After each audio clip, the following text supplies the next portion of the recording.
Hi, I'm Lee. I'm Instamatic louleigh on Instagram and louleigh on Ravelry, and I sell knitting bags on Etsy at Shop Louleigh. And this is my podcast about knitting today, mostly knitting. Yeah. So welcome. It's lovely to have you along and to be chatting to you again. As usual, I've had a little break before I've come back to talk to you, but I was writing up a list of things that I wanted to chat to you all about, and I realised I had quite a few things, so I have decided to break them up into a few episodes. So this one will be the sock episode. And I really feel like this summer everybody is kind of obsessed with socks. For me, they're kind of relaxing knitting or social knitting. I usually just knit vanilla socks. I've been being a bit more adventurous recently. But yeah, they're not usually my main knitting project. But I have a few pairs of socks on the go at the moment, and if you watched the previous episode you will note my stash dash goals have kind of gone out the window a little bit. Never mind. It's all about the fun of it all, really. So yes, if you haven't watched the podcast before, then welcome. It's lovely to have you here. And well, everybody else is welcome as well. It's nice to talk to you all. So we have a Ravelry group, and if you'd like to come and introduce yourself, that would be marvellous. So then, hold on, I've missed a bit already. The what am I wearing section. Today I have on a cardigan that I knitted a couple of years ago, I think. And the pattern was Koa by Jennifer DeSalle.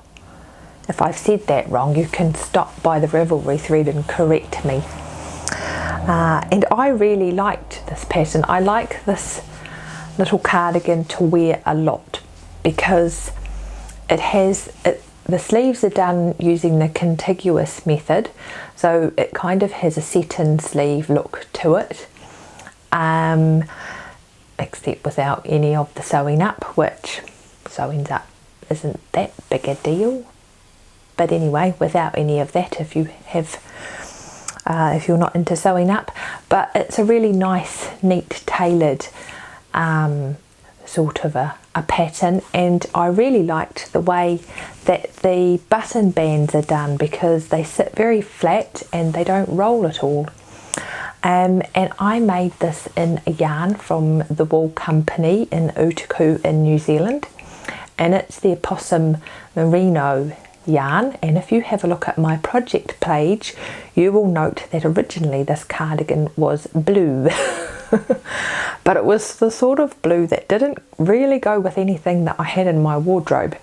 So I over dyed it in green. It's a little bit uneven and splotchy. However, I find it quite a handy little cardigan to wear in the summer. And the lady that I share my allotment with has dubbed it my Hobbit cardi because it looks like I'm wearing moss. I think I'm a bit tall to be a hobbit, but you know. Actually, there's a wee one crying out there. I don't know if you can hear that. Someone's not particularly happy.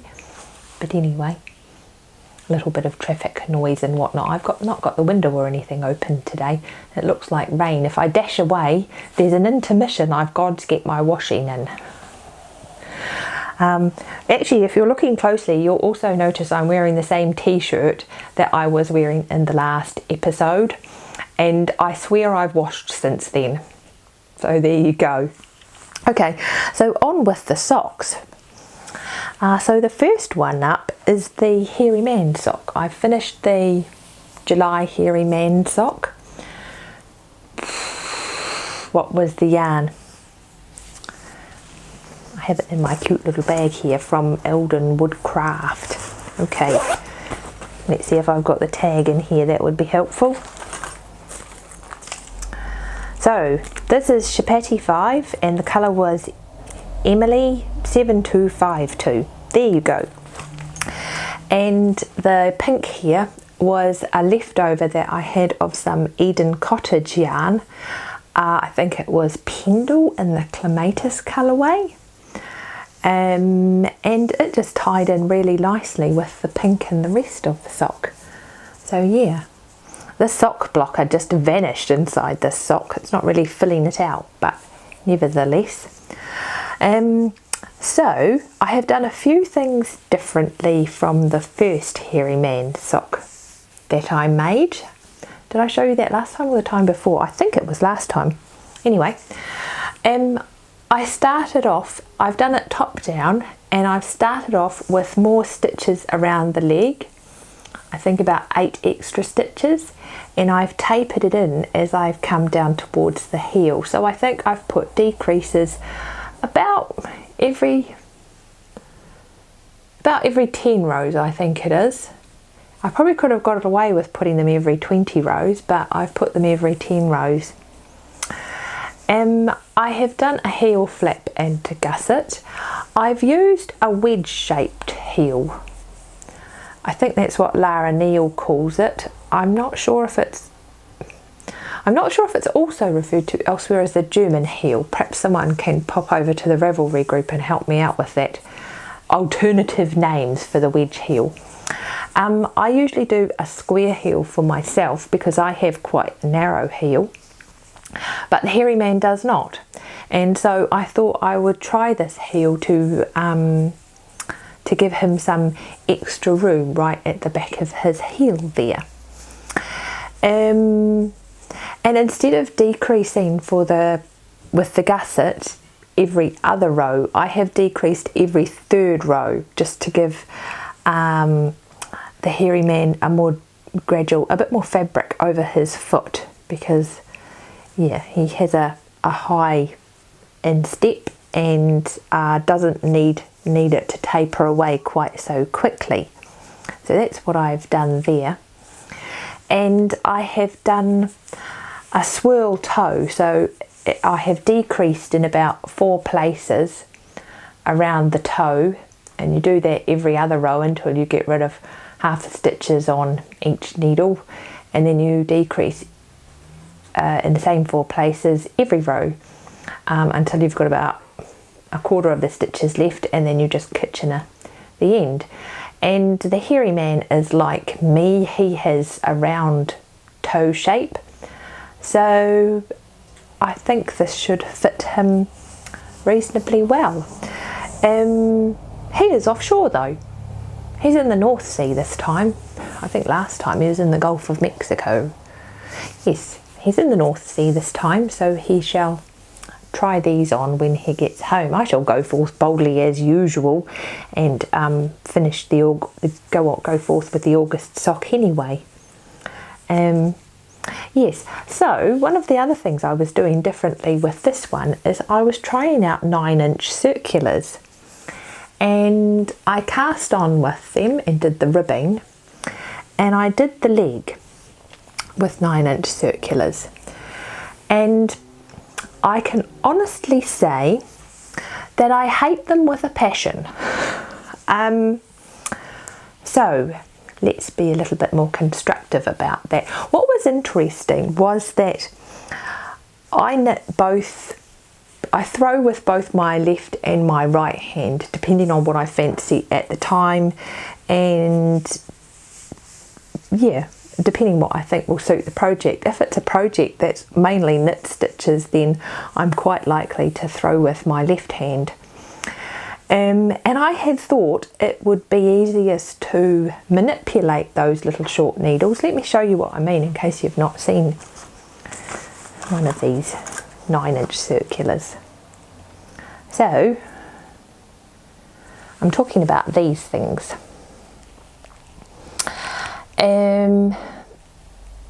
Yeah, I had thought that it would be easier to manipulate these needles if I knitted continental style and through the yarn with my left hand, because until I started using them I thought that I was mainly manipulating the needles when I knitted this way with my thumb and my first few, you know, sort of these fingers.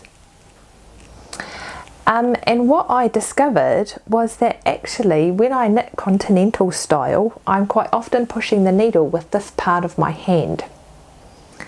And so I found it nigh on impossible to knit, for me, to knit continental style with using these needles.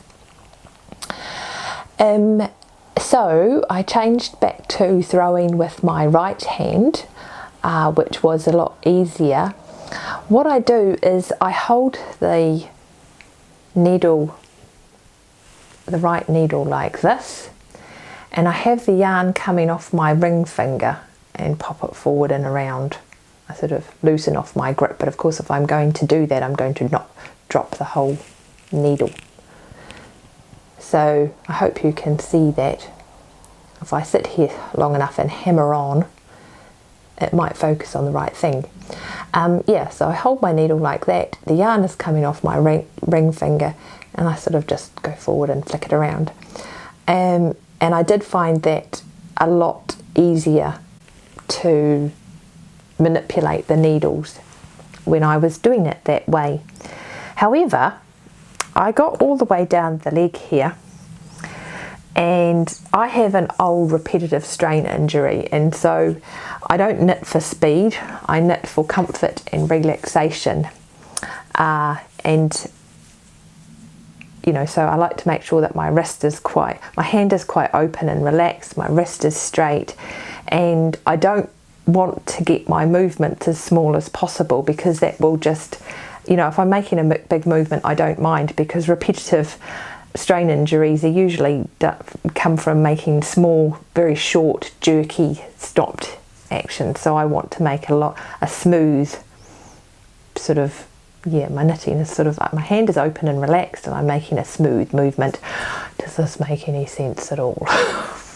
Anyway, what was I saying? So I got down the whole leg and I thought, and hands were aching, things were not good, and I've not really had problems with my hands for the last few years, and all of the old symptoms were coming back. And I thought, okay, I'll just ease off, I've got to give these needles a fair chance. I shall do the foot just slowly, bit at a time, there's plenty of time. And I was chatting to a dear chum of mine about this, and she looked me squarely in the eyes. Well, this was chatting, but it felt like she was looking me squarely in the eyes and said, "Why are you injuring yourself?" And I was sort of like, good point. I'm not going to exacerbate an old injury for the sake of trying out a pair of knitting needles. So yes, these little tiny 9-inch circulars are not for me, and I'm going to send them on to a friend who would like to try them out. Maybe they will be for her, and if they're not, then I hope she'll send them on to somebody else. Or maybe she can send them back and I can see if one of you want to try them out. They might be your sort of thing. You might just hold your needles differently enough to make it okay for you. So yes, those are definitely not for me. And those are the Hairy Man July socks. Now, that was the other thing, was that until a few minutes ago, I thought that those little short circular needles had also changed my gauge. And I had a measure up, and they have not at all. It even felt like it was different. Like this bit was a bit tighter than this bit. But I measured in about 3 or 4 different places, and I have 8 stitches to the inch all down my sock. So there you go, I was quite consistent. I had thought I was going to have to knit the leg of the second sock on the short circulars, and change over once I'd finished the leg just to get the socks to match. But in fact I don't, so I'm quite pleased about that. I was sort of thinking about how I was going to do this without, you know, having hurdy hands again. But no, they didn't change my gauge one iota.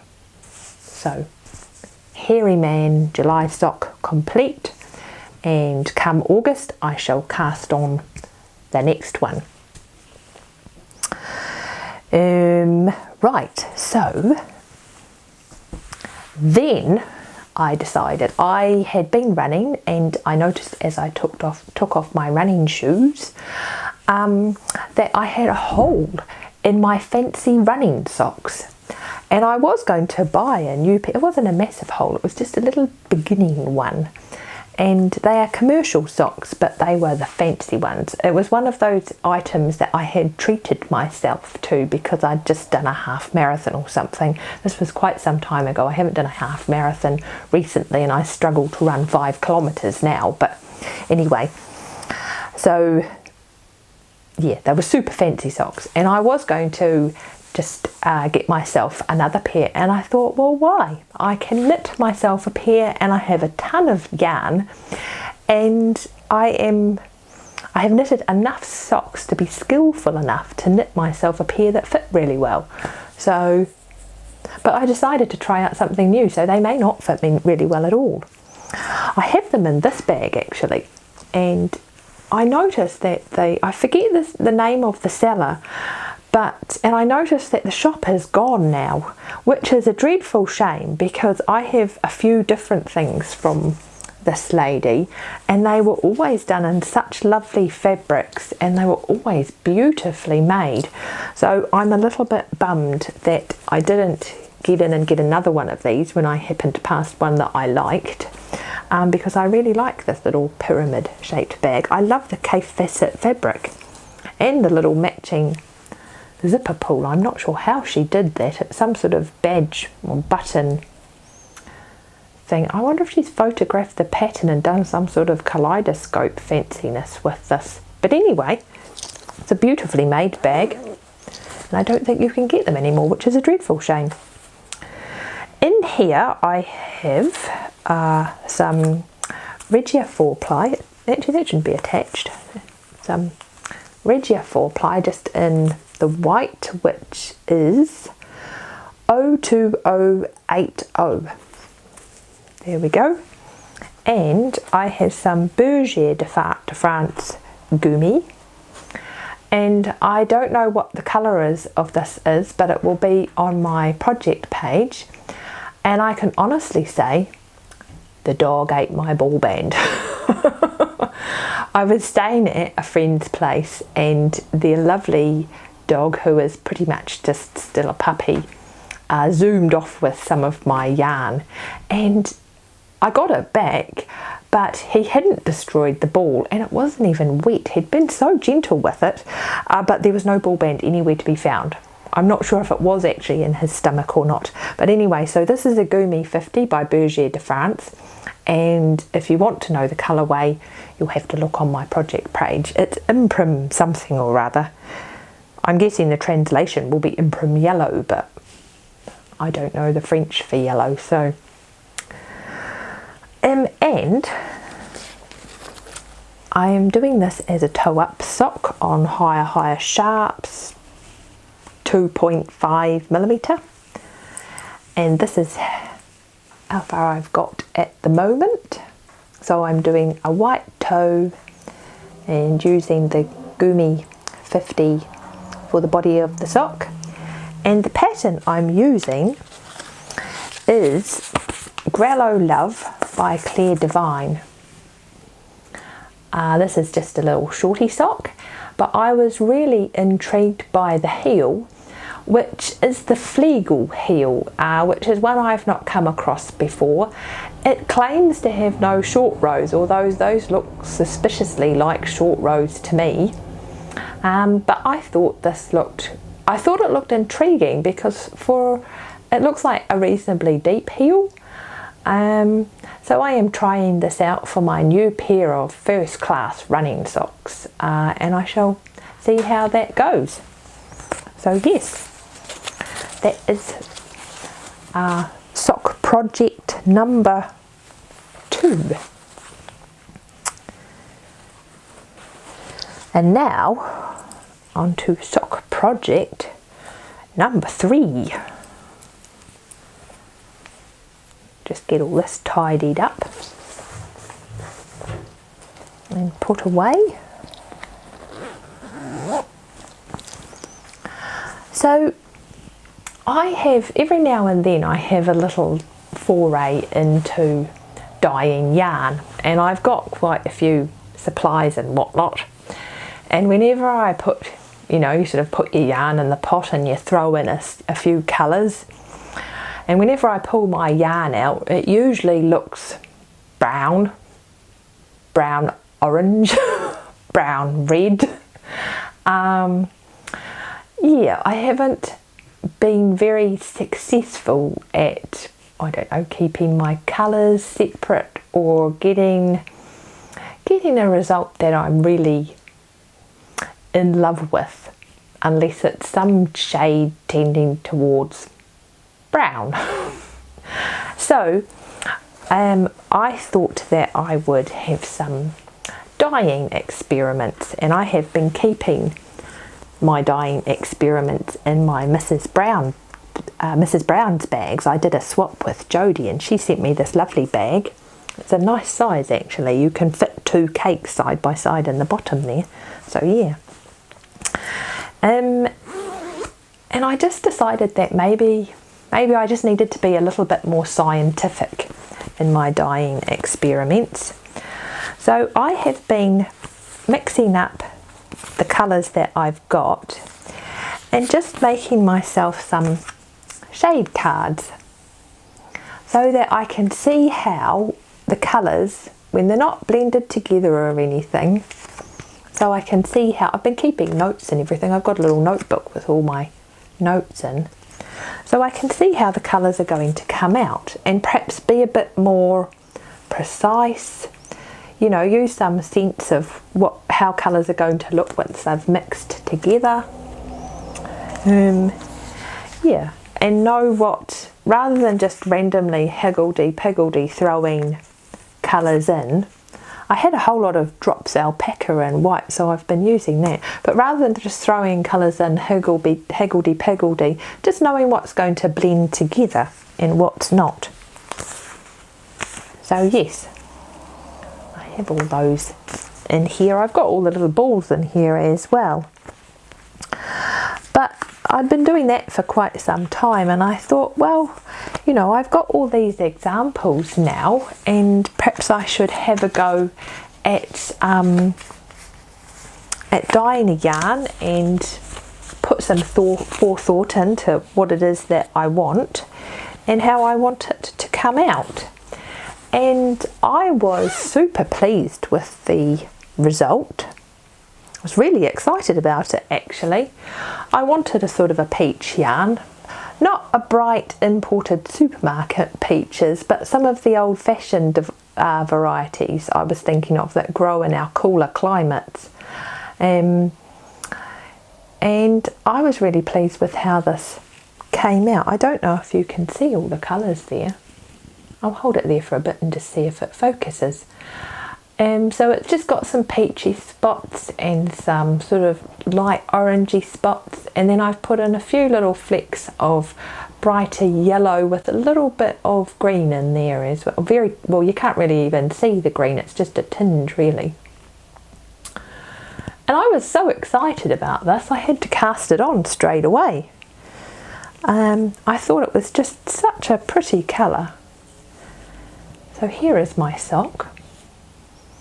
And this is, the yarn is a BFL nylon, and it's not a plump yarn.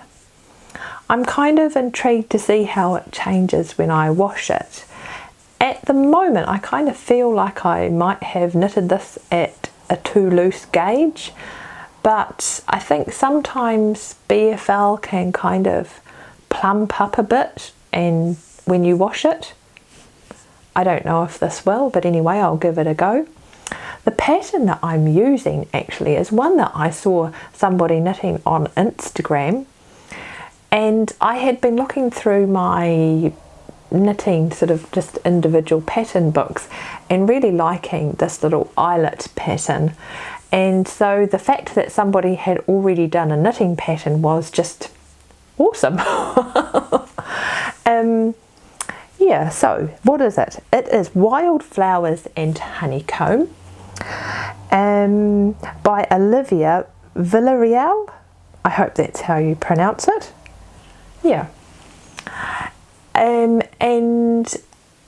the only change I have made is that the pattern called for a wedge heel, and I changed it to the square heel because, as I said, it's just a bit narrower at the back of my foot and just fits a little bit better. I haven't looked to see what the toe is, so I shall just go forth boldly. I'll probably just follow the pattern for that. So there was one really interesting thing about this pattern. It was a new to me cast on, and I think it was the Norwegian cast on.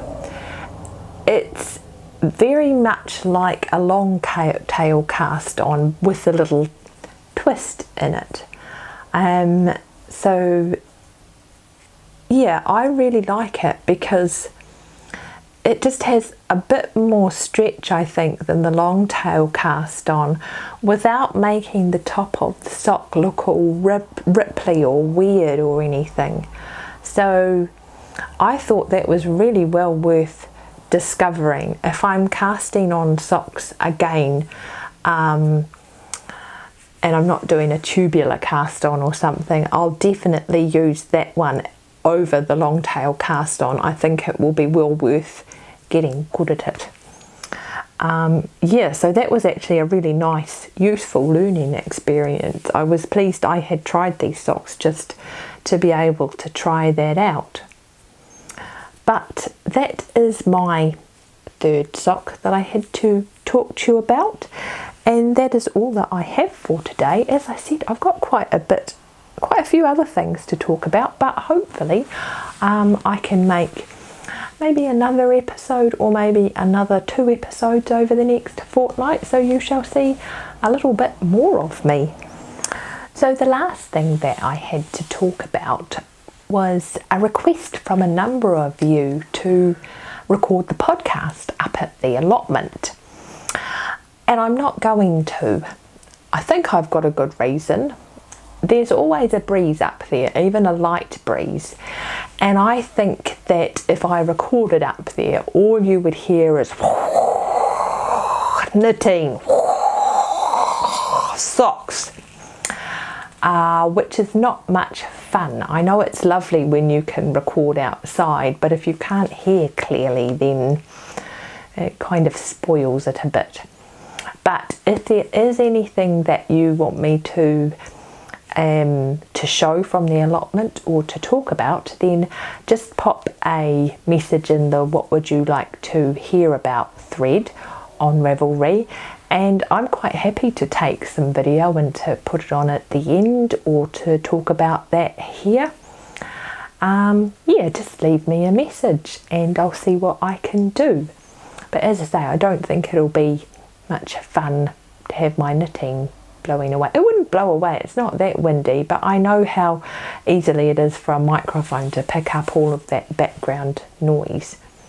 And as I say, we just never get a completely still day here. But that's all from me for this time, and I hope to see you all again soon, and I hope you have a lovely time knitting, and it's been wonderful to chat with you. Cheerio!